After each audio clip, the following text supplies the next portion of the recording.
BRS ను ముంచిందే కేటీఆర్. కేసీఆర్ నీ పార్టీకి నీ కొడుకే గుదిబండ. ఆయన ఉన్నంత కాలం జనం బండకేసి కొడుతూనే ఉంటారు. సీఎం రేవంత్ రెడ్డి చెప్తున్నారు. తెలంగాణను కేసీఆర్ కుటుంబం దోచుకున్నది. 8 లక్షల కోట్ల అప్పు చేసిన వాళ్ళ ఆశ తీరలేదు. నాడు మంత్రులతోనూ మాట్లాడని కేసీఆర్ ఇప్పుడు సర్పంచ్లతో సైతం మాట్లాడుతున్నాడు. ఎస్ఎల్బీసీని 10 ఏళ్ళు పడావ పెట్టావు, అక్కడ ప్రమాదం జరిగితే మామ అల్లులు డ్యాన్స్ చేశారు. ఎవరు అడ్డం పడ్డా ఎస్ఎల్బీసీ డిండి ప్రాజెక్టులు పూర్తి చేస్తామని వెల్లడి. నల్గొండ జిల్లా దేవరకొండ సభలో సీఎం ప్రసంగం అయితే చేసిరు. సో బీఆర్ఎస్ను ముంచిందే కేటీఆర్ అని చెప్పేసి కూడా రేవంత్ రెడ్డి తెలంగాణ ముఖ్యమంత్రి రేవంత్ రెడ్డి కొన్ని కీలక వ్యాఖ్యలు అయితే చేసిరు.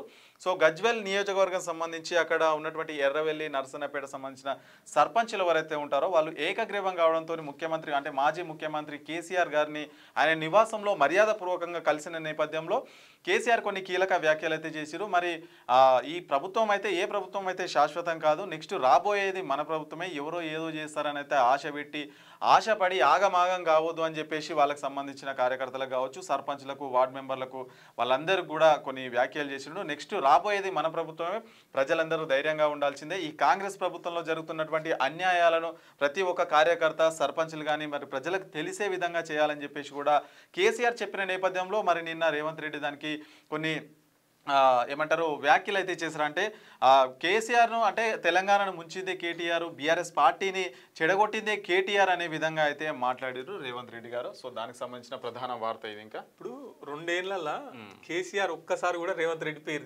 తీయలేదు. కానీ 2 ఏళ్లలో రేవంత్ రెడ్డి కేసీఆర్ పేరు తీయని రోజు అంటూ లేదు. అవును, కేసీఆర్ 2 ఏళ్లలో ఒక్కసారి కూడా తీయలేదు. అవును, ఎందుకు మరి ఆయనేమో అసలు పట్టించుకుంటలేడు. ఈయనేమో నన్ను చూడు అని చెప్పేసి ఏడి పోయినా కేసీఆర్ పాట వినిపిస్తున్నాడు. సో ఓ రకంగా జనాలల్లా కేసీఆర్ నిలిపేదంటే రేవంత్ రెడ్డి.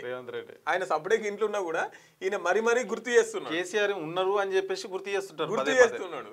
ఆయనకు ప్రచారం ఈయననే చేస్తాడు. కేసీఆర్ కు ప్రచారకర్త రేవంత్ రెడ్డి అయ్యిండు.